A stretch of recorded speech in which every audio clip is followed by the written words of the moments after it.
What's going on, YouTube? This is SG1 Sports, and you're watching our Pac-12 football channel. And our 2019 college football schedule previews continue with the Colorado Buffaloes. You can see their schedule on your screen. A team that finished 5-7 last year, had that great start, and it looked like this was a top 25 team, a team that might be the favorite even in the Pac-12 South, and then they really fell apart in the second half of the season. Missed out on a bowl game, so that was a big surprise. They fired their head coach, bring in Mel Tucker from Georgia, and we'll see what happens in 2019. As I've said many times this offseason, don't get your hopes up too high if you have a first-year head coach. I learned my lesson last year when I predicted some teams to do pretty well with first-year head coaches, and then they did horrible. So, yeah, this Colorado team brings Steven Montez back at quarterback. That's good news. They lost some guys, but they bring back a decent amount as well on both offense and defense.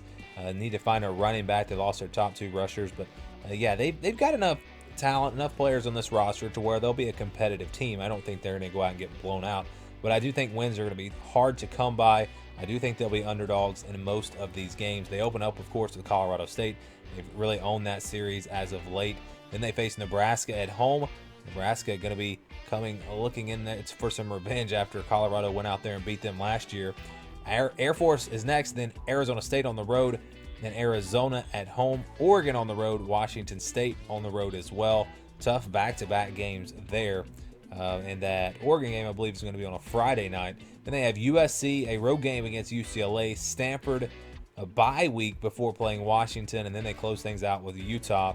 So the schedule for them is fairly difficult. You know, you want to play Oregon State out of the North. They do not play Oregon State.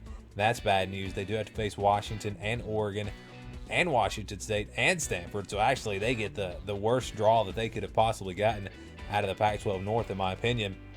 The non-conference schedule is not too tough, but it's it's respectable. Colorado State's a decent team. Nebraska, a Power 5 team. Air Force is a decent Mountain West team. So that's a respectable non-conference schedule.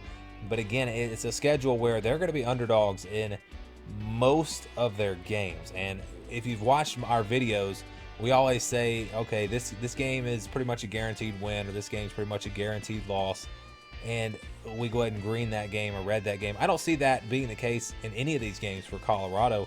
I think there's a chance that they could win each and every game, and they're not going to go undefeated. I just mean looking at each game individually. And then also there's a chance that they could lose each game individually. And that's what makes it tough to really predict what their record is going to be. The problem for them is going to be that they're underdogs in pretty much all of these games. So I think there's more bad than there is good when you look at that. So I think the projected win total for this team is going to be between 3 and 5.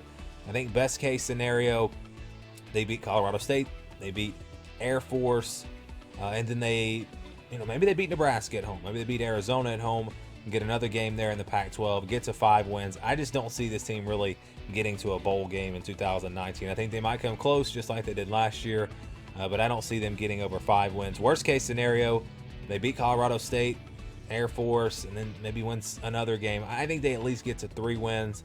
I think it's more likely that they get 4 or 5. I think this team is just too good to only win 3 games. But with the schedule, and again with the fact that they're going to be underdogs pretty much in every game, it's possible if they can't pull off a win in a big game, this team could wind up just 3-9 and have a really rough year in year 1 under Mel Tucker. So that's what the schedule looks like for Colorado. That's my projected win total. Again, I just don't see this team getting to a bowl game, but let me know if you think that they might. Thank you for watching this video. If you're a Pac-12 football fan, please subscribe to the channel. Leave us your thoughts down in the comments below. And for the latest in Pac-12 football, keep it right here.